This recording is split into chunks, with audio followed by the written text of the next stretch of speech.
Hola, ¿qué tal? Muy buenas noches a todos. Vamos a comenzar entonces el día de hoy con la ponencia de esta semana, la cual lleva por nombre hipertiroidismo, cuándo sospechar y cómo actuar. En esta ocasión nos va a estar acompañando como ponente el doctor Modesto César Martínez Martínez, quien cuenta ya con una larga trayectoria como docente y como profesional del área. Gracias, doctor Irving. Felicidades por este nuevo proyecto. Pues buenas noches a todos. A mí me encantan este tipo de proyectos porque yo creo que la palabra enseñar es una palabra que ha quedado ya obsoleta. Más bien debiera estar encaminado al hecho de poder intercambiar experiencias. Entonces, pues ya desde hace más de 20 años, casi 25 años, he estado trabajando en la cuestión de la fisiología humana, de la farmacología, y la verdad que no hay nada más enriquecedor que la lectura y luego el poder combinarla con la consulta. Y a lo largo de la historia, pues uno va teniendo casos que marcan a uno en esta vida, que nos dejan muchísimo aprendizaje. El doctor Irving solicitó preparar algo acerca de el hipertiroidismo. Y entonces, pues yo haciendo caso, pues voy a hablar un poquito antes de lo que es la disfunción tiroidea y voy a platicarles ahí de dos casos muy bonitos que se han presentado en la consulta, ¿no? Bueno, les voy a platicar originalmente de esta paciente. Aclaro que son imágenes bajadas de internet. No pude tener la autorización de mi paciente para poder exponerlas. Después de muchos años, tuve la oportunidad de un reencuentro por ahí con un amigo, quien me platicaba que habían diagnosticado a su madre como diabética y que frecuentemente estaba siendo hospitalizada y que ya no le encontraban qué tenía. Recuerdo que la señora llegó al consultorio y así como la imagen, una señora así gordita, más bien estaba edematizada, pero bien edematizada, de hablar lento. Recuerdo que me saludó en la forma de decirme, doctor, buenas noches, así muy cansada y como arrastrando la voz.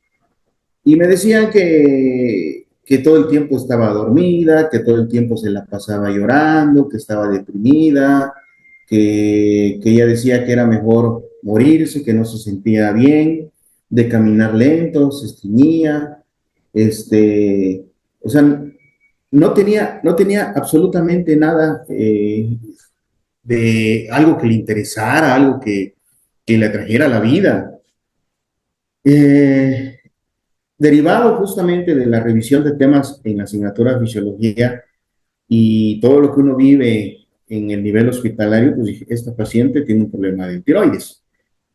Así que al informar a los pacientes, a los familiares, pues no sé si es o no es diabética, mi mamá, ¿no? Lo que sí estoy seguro es que tiene un problema de tiroides. Y hagamos un perfil tiroideo. Se realiza el perfil tiroideo y efectivamente encontramos niveles muy altos de TSH y niveles bajos de T3 y de T4. Pues ahí está la paciente con su problema de hipotiroidismo. ¿Qué vamos a hacer? Pues lo que tiene que hacer un médico general, primero pensar en la derivación al internista o al endocrinólogo preferentemente, pero a veces no se puede, a veces tenemos que actuar. Así que vamos a indicarle una dosis baja, vamos a ir ajustando a partir de levotiroxina. Al mes de tratamiento, por cierto, la paciente no era diabética. Al mes de tratamiento, la señora llegó al consultorio, llegó muy contenta, saludando. Recuerdo que traía un pan y ya me saludó, doctor, ¿cómo está usted? ¿Cómo ha estado? ¿Cómo le ha ido? ¿No? Y decía el esposo, no sé qué le diste, no sé qué le has hecho, pero hace mucho tiempo que no teníamos un mes tan tranquilo con ella. Este, Ahora se para todas las mañanas, no nos deja dormir, está barriendo, está cocinando, obviamente las secuelas ya no se quitan, pero la paciente mejoró bastante.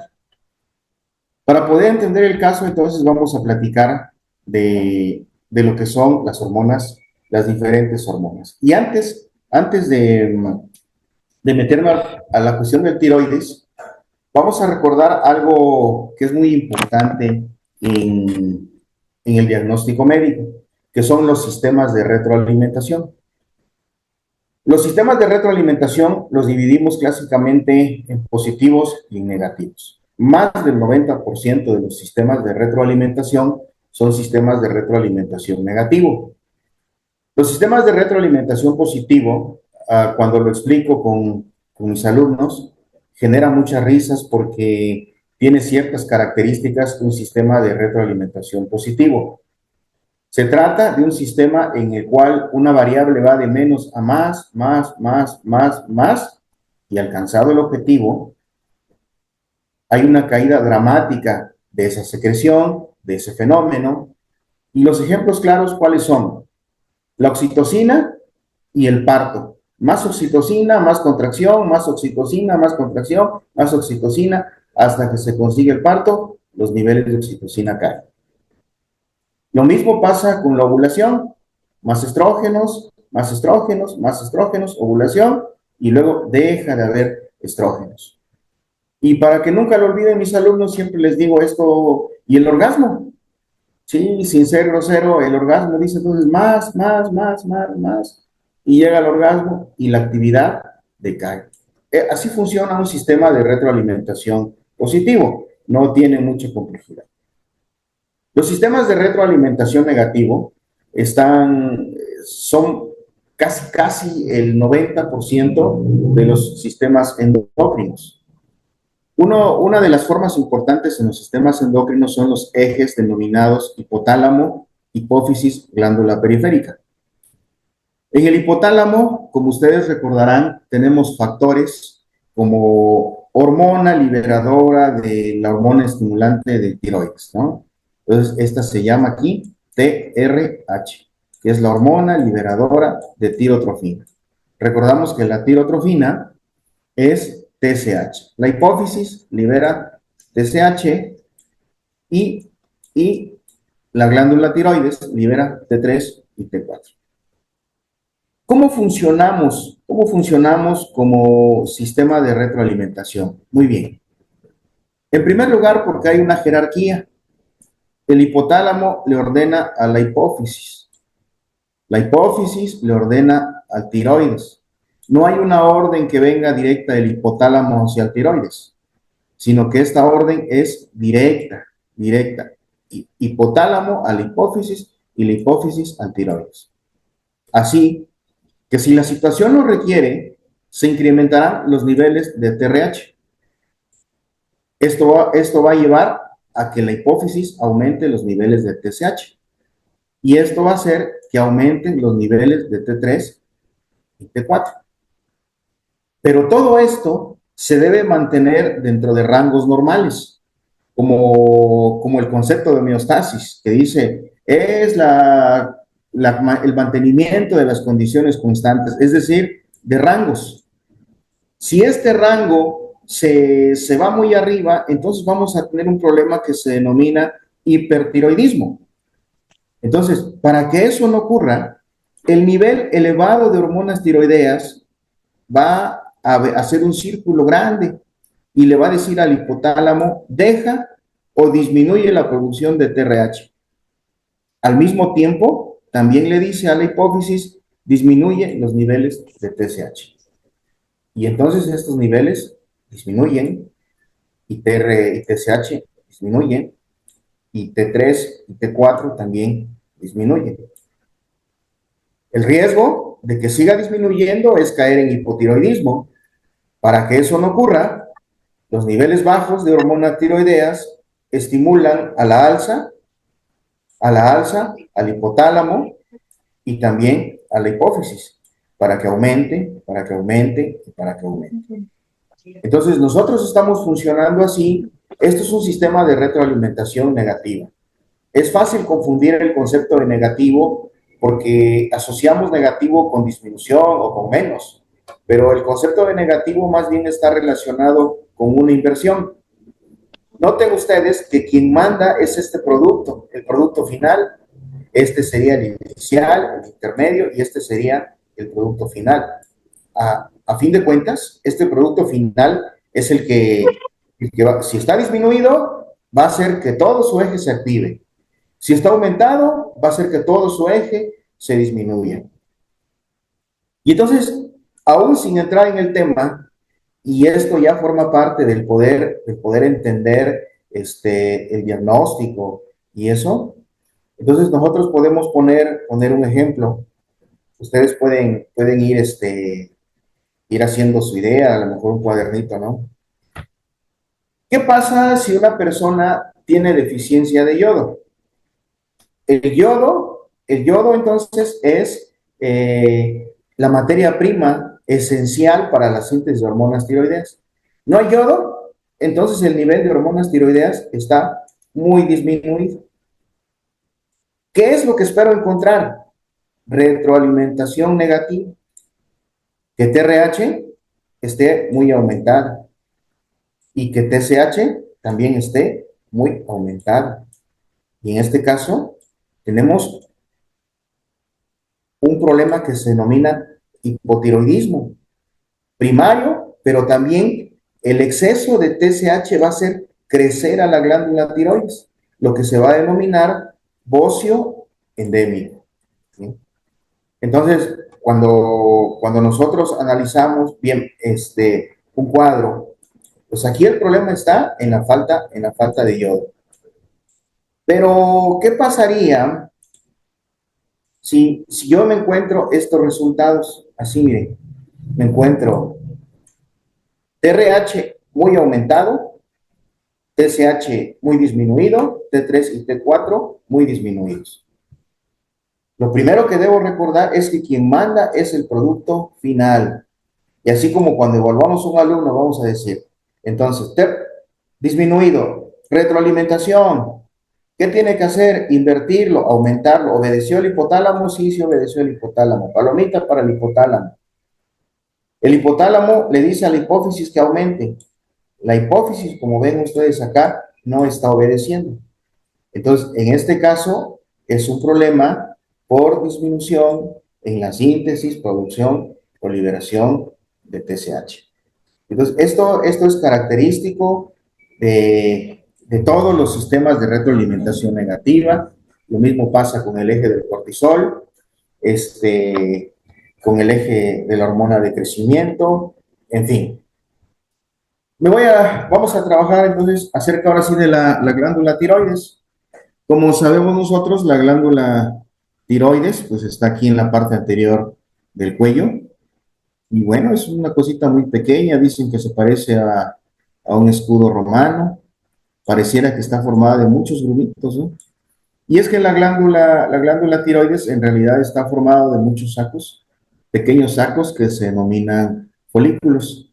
Este folículo, esta tinción, me viene aquí a la mente un recuerdo de la clase cuando decía teñido con hematocilina y osina, decía el maestro, rinde un homenaje, la maestra de histología, el doctor Demi Solís, y todo esto que son las células foliculares. La mayor parte, esta hormona tiene una característica muy especial, que la mayor parte no se sintetiza en las células foliculares, sino que se les sintetiza aquí en la luz del folículo. Todo el material que está aquí se llama coloide, y el coloide está compuesto de una proteína que se llama tiroglobulina. Y la tiroglobulina está compuesta de muchas tirosinas, así como el glucógeno está compuesto de muchas glucosas, la tiroglobulina está compuesta de muchas tirosinas. Básicamente, nosotros vamos a tener a nivel sistémico o liberadas dos tipos de hormonas. T4, que contiene 4 yodos, a eso se le denomina así, y T3 que contiene 3 yodos. Es importante mencionar que el sistema endocrino va a actuar siempre a conveniencia nuestra. Siempre nos va a favorecer, siempre va a buscar nuestro bienestar el sistema endocrino. Las hormonas tiroideas, como lo vamos a revisar, están relacionadas con la afluencia de energía, están relacionadas con la lipólisis, con la glucólisis, glucogenólisis, en fin, o sea, hay energía, hay quema, hay desgaste. Entonces, un mecanismo muy importante, principalmente a nivel hepático, es la conversión de T4 y T3 a una T3 inversa. Solamente se cambia la posición de un par de yodos y esta hormona resulta inactiva. De esa manera, el metabolismo basal va a disminuir. La glándula tiroides va a liberar dos hormonas principalmente. T4 en el 80%, ¿sí? El 80% de la hormona liberada es T4 y T3 en el 20%. Con una aclaración importante, la forma activa de las hormonas tiroideas es T3. Y ahora voy a platicar de este esquema. Parece que es muy complejo, realmente no lo es. Voy a tratar de ir despacio y voy a tocar puntos muy importantes. Es necesario porque en esto se enfoca el tratamiento tanto del hiper como del hipotiroidismo. Aquí nosotros tenemos donde puse la cruz, es la luz del folículo, es el material coloide y esto se llama tiroglobulina. Aquí este es el capilar, el intersticio y a través del capilar y pasando el intersticio, el yodo llega a la glándula, ¿sí? Llega a las células, llega en la forma de yoduro. El primer elemento importante que existe aquí es un cotransportador, es decir, recordamos que el cotransportador mueve dos elementos en el mismo sentido. Es un cotransportador, es una proteína dependiente de energía que no utiliza de manera directa ATP, sino que depende de la energía liberada de la bomba de sodio y potasio, que después corrige la entrada de sodio tan importante. Entonces, retomo, este transportador se llama NIS, que significa N de sodio, I de yodo y S de Syn-Porter, que significa cotransportador. Entonces, este yodo entra a la célula, paso número 1. Es el primer elemento. El segundo elemento, las células, a través del retículo endoplásmico, va a generar al precursor de tiroglobulina. Ese precursor de tiroglobulina luego pasa al aparato de Golgi, que le forma su vesícula, y luego por exocitosis lo pone en la luz del folículo y ya la tenemos aquí. Las ramitas de tiroglobulina que se van, de precursor de tiroglobulina, se van uniendo más y más y más hasta formar tiroglobulinas grandes que tienen muchos residuos, repito, de tirosina. Bien, ahora retomamos al yodo. El yodo va a pasar aquí hacia el folículo por otro transportador muy importante que se llama pendrina, se llama este transportador. Y esta pendrina tiene una pareja, y aquí está uno de los elementos más importantes en el manejo de los pacientes con hipertiroidismo, que es la peroxidasa tiroidea. La peroxidasa tiroidea entonces va a oxidar al yoduro, ¿sí? Y entonces ahora sí tenemos ese yodo, y por azar, de manera azarosa, los yodos se van uniendo a los residuos de tirosina por pares, es decir, a una tirosina se le pueden unir dos, se llama diodotirosina, o en algunos casos, por suerte, se puede unir uno. Y entonces, aquí tenemos dos tirosinas con dos yodos, ya tenemos un precursor de T4. Aquí tenemos dos tirosinas y aquí tenemos con dos yodos, uno con dos yodos y uno con un yodo, y aquí tenemos un precursor de T3. Por eso les digo que la mayor parte de la síntesis de las hormonas tiroideas ocurre en el folículo. Como podrán ustedes darse cuenta, la célula únicamente permitió el paso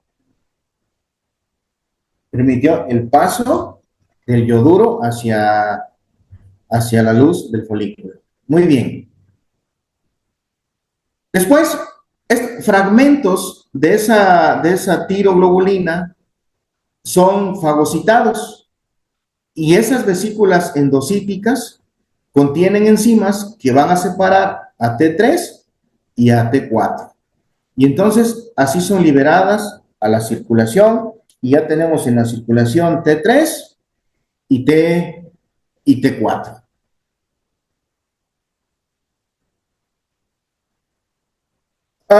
Y uno se pregunta, ¿pero qué son las hormonas tiroideas?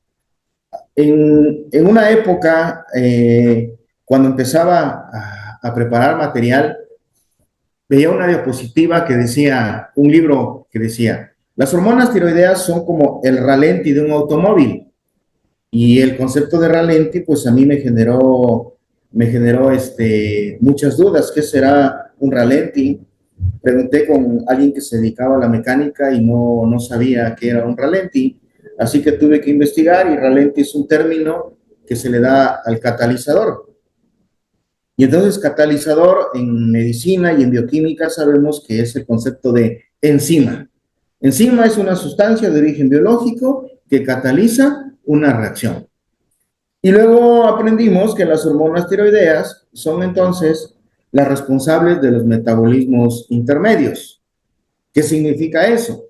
Significa que me permiten obtener energía a partir de la glucosa y de los ácidos grasos en presencia de oxígeno. Explico.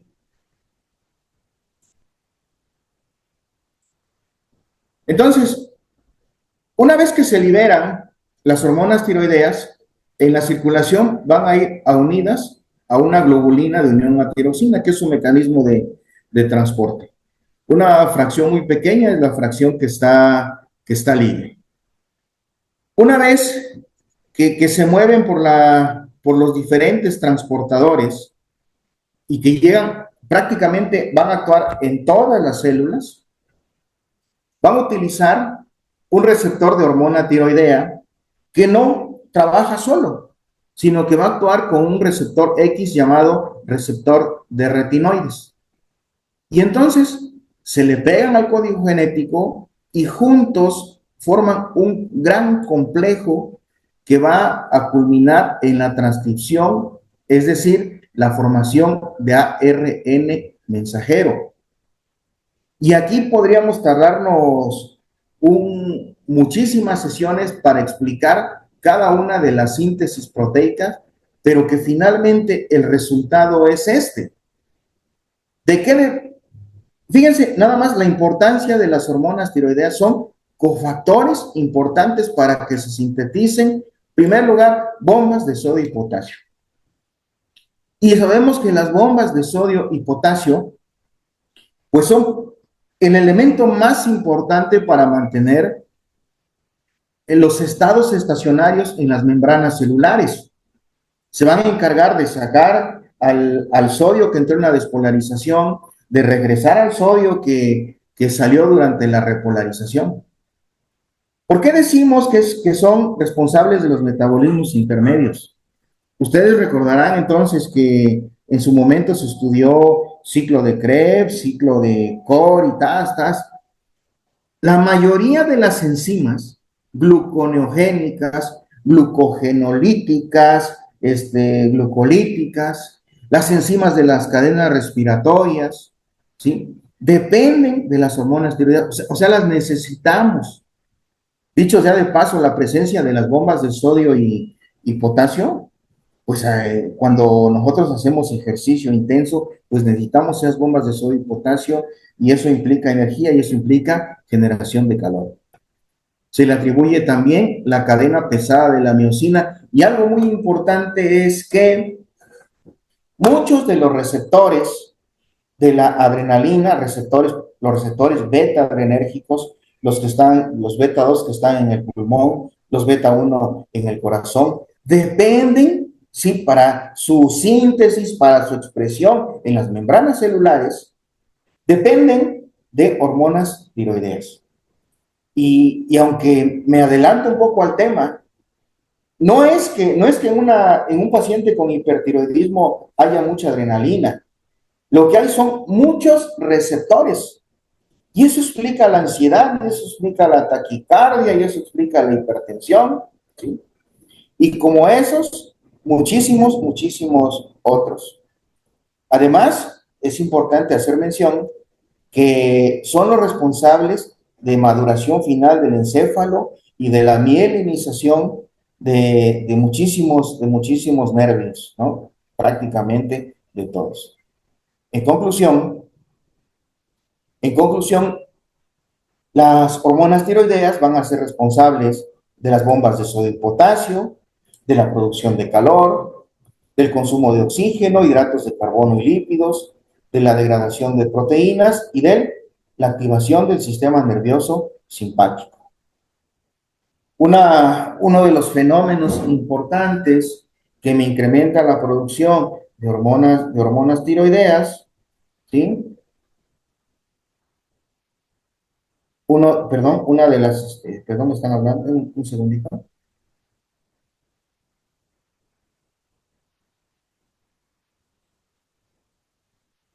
Es el frío.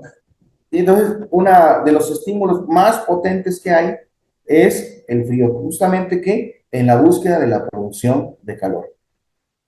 Les decía, a nivel hepático, olvidaba mencionar que la conversión de T4 a T3, cuando la necesidad lo exige, se logra gracias a un grupo de enzimas que se denominan desyodasas. Tenemos estudiadas 3 desyodasas. La desyodasa tipo 1, que tiene una función cerebral importantísima y cardíaca. La desyodasa tipo 2 en el resto de estructuras.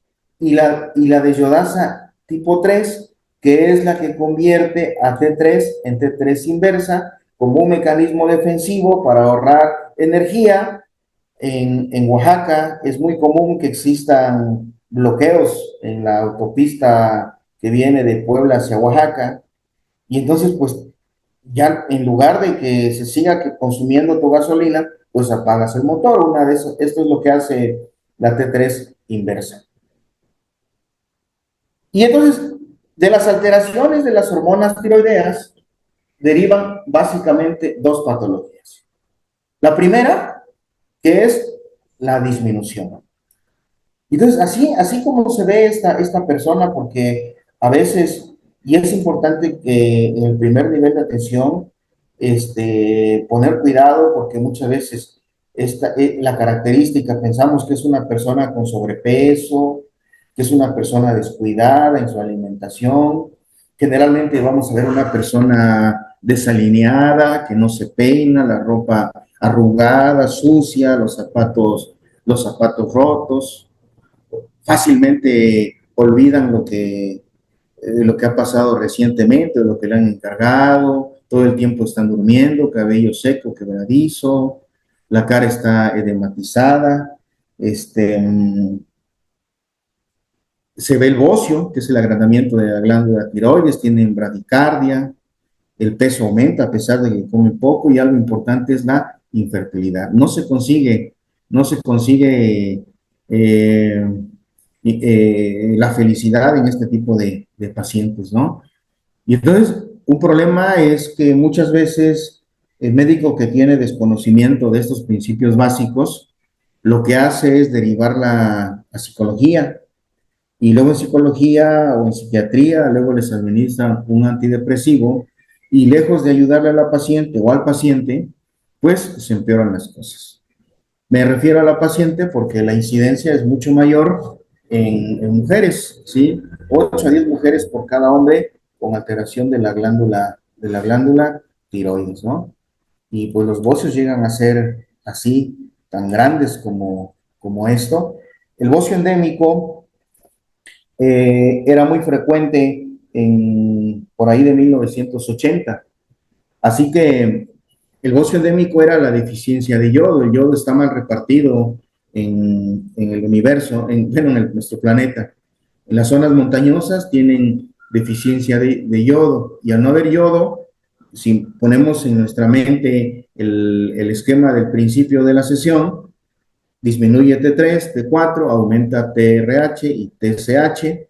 Por cierto, creo que omití mencionar que TRH no se mide, salvo situaciones muy especiales. Y entonces el aumento de TSH está generando un estímulo que hace que la glándula empiece a crecer a lo que se le denomina bocio endémico. Para evitar el bocio endémico, los gobiernos lo que han hecho es incrementar los niveles de yodo en la sal de mesa. Por eso la sal de mesa dice sal yodada y fluorada. Originalmente, el tamiz neonatal se hacía para detectar los niveles de hormonas tiroideas. La falta, el hipotiroidismo por genético, la falta de hormonas tiroideas, produce un retraso mental al que se le denomina cretinismo, que es muy diferente al enanismo hipofisiario. Así que cuando se empezó a detectar estos casos de hipotiroidismo, pues se empezó a darle su sustituto de hormonas tiroideas, y con eso pues se evitó el cretinismo. Recordamos que el cerebro tiene un desarrollo importantísimo en el primer año de vida, ¿no? Y describimos a la paciente con tiroides. Es una paciente de lento pensar, ¿sí? Apatía, cansancio, deprimida. Y vean la imagen, ¿no? El cabello quebradizo, caído, la cara está hinchada, se llama mixedema, se llama esto. La voz áspera, pierde dientes, tiene bocio, tiene bradicardia, tiene cansancio, los músculos están lentos, se estriñe. Y algo muy importante, ojo, una de las características que a veces pasan desapercibidas es la relación que guarda con el frío. A veces hace muchísimo calor y estas personas tienen frío. Porque entonces, si analizamos, entonces tienen menos receptores adrenérgicos, menos bombas de sodio y potasio, menos enzimas para las cascadas de la glucólisis y de la lipólisis. Y entonces no están quemando esos nutrientes, esas reservas, y por eso es que fácilmente guardan o ganan peso o no pierden peso.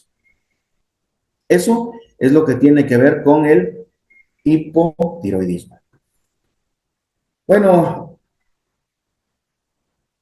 si ustedes pudieran imaginar la canción que está cantando José José, como no podemos interactuar, voy a dar por hecho que la adivinaron. Esta canción de José José se llama Vamos a darnos tiempo. ¿Y por qué? Porque seguramente José José le estaba cantando a su pareja que tenía un problema de hipertiroidismo, ¿no? Y disculpando ustedes el querer interpretar a este personaje, pero dice que difícil es cuando las cosas no van bien.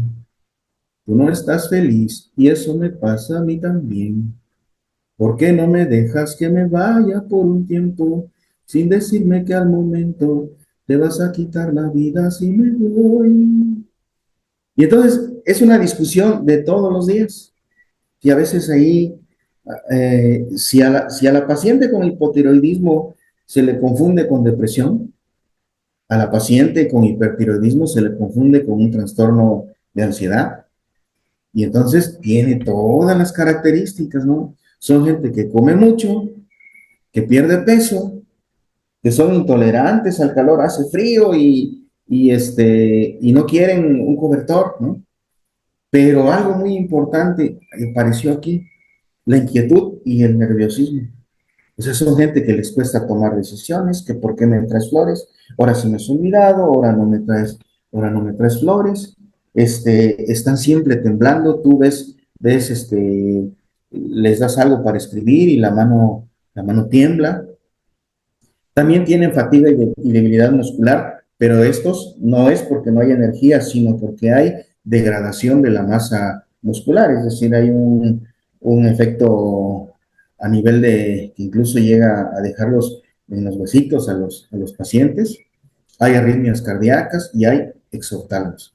Y en este caso, las arritmias cardíacas van más hacia las taquiarritmias, no como el hipotiroidismo, ¿no?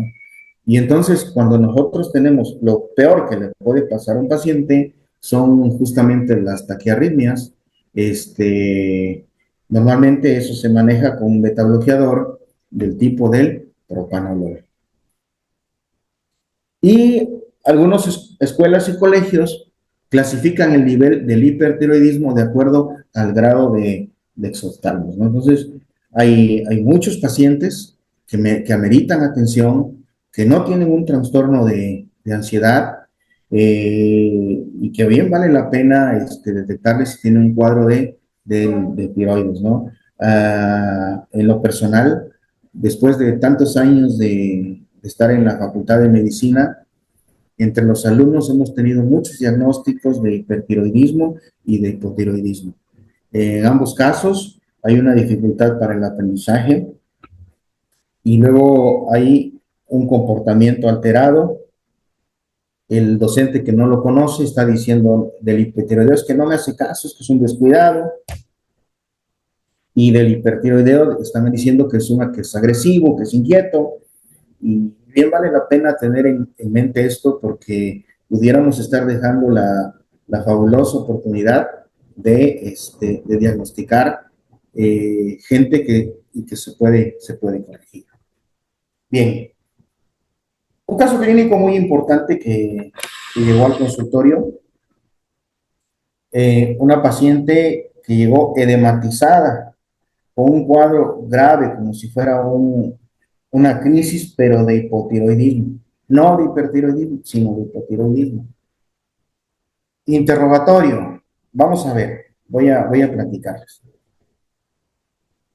Resulta que esta persona tenía obesidad exógena y algo iba a ocurrir en su vida, no sé si se iba a casar o iba a ser madrina o algo. La cosa es que decidió bajar de peso. Y como muchos de nosotros queremos bajar de peso sin esfuerzo. Así que consultando en un medio y con alguien que no sabe, como es Facebook, encontró este producto. Este producto es la famosa semilla del Brasil. Entonces, después de 2 meses de consumir semilla del Brasil, la paciente bajó de peso 8 kilos en 2 meses. ¿Quién de nosotros no quisiera bajar 8 kilos en 2 meses y sin esfuerzo? Pero empezó a desarrollar exoftalmos, taquicardia y todo eso que tiene que ver. Los datos de hipertiroidismo. Así que nuevamente fue y puso por ahí en la publicación, oigan, yo consumo nuez del Brasil y me está pasando esto, ¿qué debo hacer? Y la gente, pues ahí le dijeron, pues déjala de tomar. Y voy a explicarles ahora en el esquema qué es lo que pasó. La nuez del Brasil y muchas de las semillas contienen a un elemento que se llama selenio. El selenio es un cofactor muy importante de las desyodasas tipo 1 y tipo 2. Si nosotros tenemos un exceso de selenio como el que aportan estas semillas, el resultado va a ser que va a existir un hipertiroidismo exógeno, iatrogénico, farmacológico. Como resultado, como resultado, en rojo, entonces está el fármaco. Entonces es un hipertiroidismo por selenosis. La razón, un incremento de desyodasa. ¡Boom! Retroalimentación. Los niveles, voy a cambiar de color para poder entenderlo. Los niveles, entonces, de TRH, ya lo estarán ustedes suponiendo ahora, están muy disminuidos. Consecuentemente, los niveles de TSH también están muy disminuidos. Y la hormona tiroidea T3 y T4, las propias, también van a estar ahora disminuidas. Fíjense. Y entonces, la persona que no que le dio el consejo ahí, le dice, y deja de tomarlo. Y al dejar de tomarlo, vean con el cuadro que nos quedamos.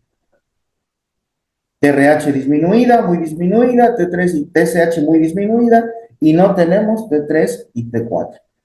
Y entonces tenemos un hipotiroidismo, tenemos un síndrome de supresión farmacológica terrible. Quizá ese eje se recupere en 6 meses, en 2 años, quizá no se recupere nunca. Obviamente la forma de recuperar este eje es mediante la administración de hormonas tiroideas y el irlas disminuyendo poco a poco, hacer un esquema de retiro, ¿no? Y bueno, ya los algoritmos diagnósticos, aquí tenemos los valores. Quizá si TSH está disminuida y T4 está aumentada, tenemos hipertiroidismo. ¿Sí?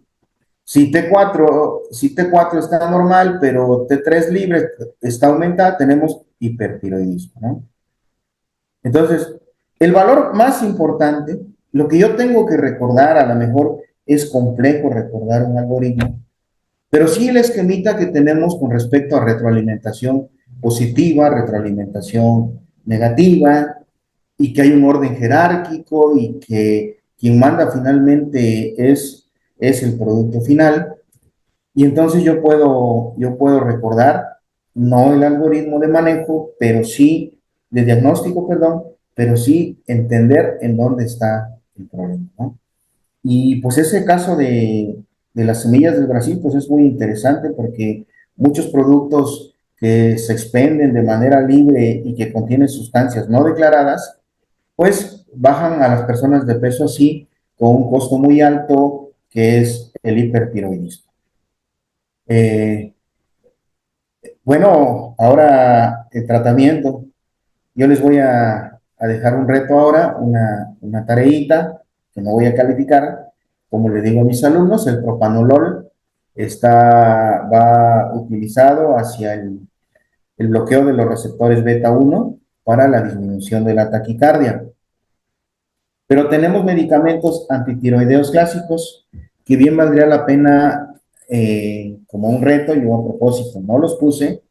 El ejemplo es el metimazol, pero también tenemos al propiltiouracilo y otros fármacos. Entonces, en un ratito que ustedes tengan libre, déanle un repaso a las células foliculares y ahí van a encontrar la respuesta, cómo funcionan estos medicamentos y en qué caso administrar cada uno de estos. Con esto yo concluyo y doy las gracias por su atención y por su paciencia. Gracias.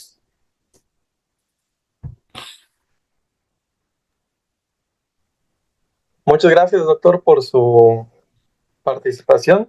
Siempre es un gusto contar con las presentaciones y el apoyo de usted. Sí, doctora, a la orden siempre.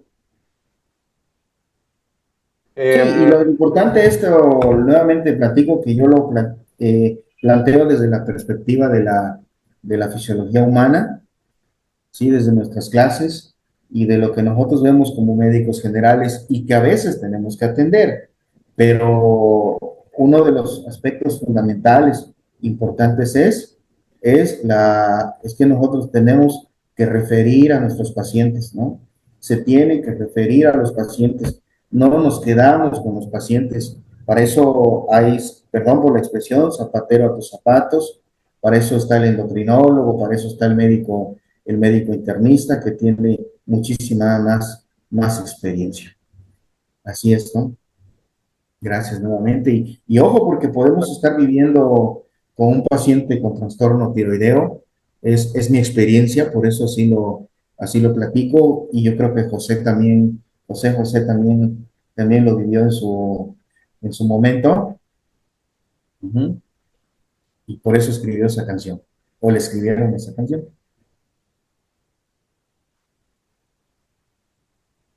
Muy bien, doc. Pues muchas gracias nuevamente. No sé si tengan alguna pregunta para el doctor. antes de cerrar con la sesión. No, muchas gracias. A la orden.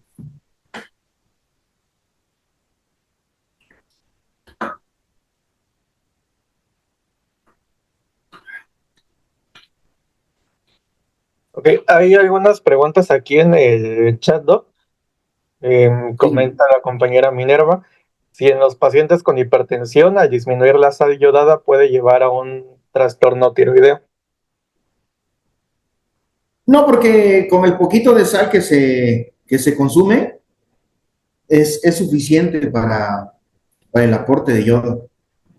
Realmente no es tanto lo que se necesitamos de yodo, es de los que se les llaman microelementos. Ok, muy bien. Preguntan igual, en primer nivel el manejo inicial lo debemos dar, pero de acuerdo a protocolos el envío endocrino o tarda mucho tiempo. ¿Alguna sugerencia para vigilancia en lo que se logra atención en segundo nivel? Sí, sí, pues en el caso de los hipotiroideos, de acuerdo a nuestra experiencia, si el paciente tiene posibilidad de ir a un internista en forma particular, que lo haga. A veces en el servicio social no lo podemos hacer o vivimos en un medio en el cual el recurso no es abundante. Entonces, pues hay que dar el sustituto de hormonas tiroideas en la dosis más bajita y si el mejor y luego revisar un nuevo perfil tiroideo. ¿Cómo nos vamos a dar cuenta que la respuesta es favorable? Cuando los niveles de TSH se modifican. Es decir, si teníamos hipotiroidismo, los niveles de TSH, aquí mi cabecita ya está, están disminuidos. Si yo veo que los niveles de TSH se están incrementando, vamos, eso quiere decir que voy por buen camino. Pero repito, en lo que le damos tiempo al tiempo. Y en los casos de la crisis, pues lo más grave que se puede presentar son los trastornos hidroelectrolíticos, pero las taquiarritmias. Esas las regulamos nosotros con propanolol. Habrá que revisar de manera específica los algoritmos de manejo, ¿no? Ajá. Muy bien. Ok, Doc, pues creo que ya son todas las preguntas de momento. Entonces, nuevamente agradecerle mucho su participación el día de hoy en la ponencia semanal y pues de una vez extenderle la invitación para que nos acompañe nuevamente en alguna otra fecha. Claro que sí, doctor. Sabe que estoy a disposición. Me encanta, cada vez que tenemos este tipo de sesiones, como lo dije al principio, no es enseñar, sino es compartir. Y pues alguien le va a servir y de igual manera cuando escuchamos a alguien más también ver qué es lo que estamos haciendo, ¿no? Uh-huh. Ujú. Perfecto, Doc. Pues muchas gracias. Entonces, con esto cerraríamos la sesión semanal del día de hoy. Nuevamente invitándolos a que permanezcan ustedes dentro del grupo de WhatsApp, donde se van a estar enviando las convocatorias de las ponencias posteriores. Ya sin más que agregarles, les agradecemos mucho la presencia y participación a todos ustedes. Nuevamente, doctor, muchas gracias por su apoyo y esperamos contar con su participación en próximas fechas. Claro que sí, doctor, estoy a la orden. Muchas gracias.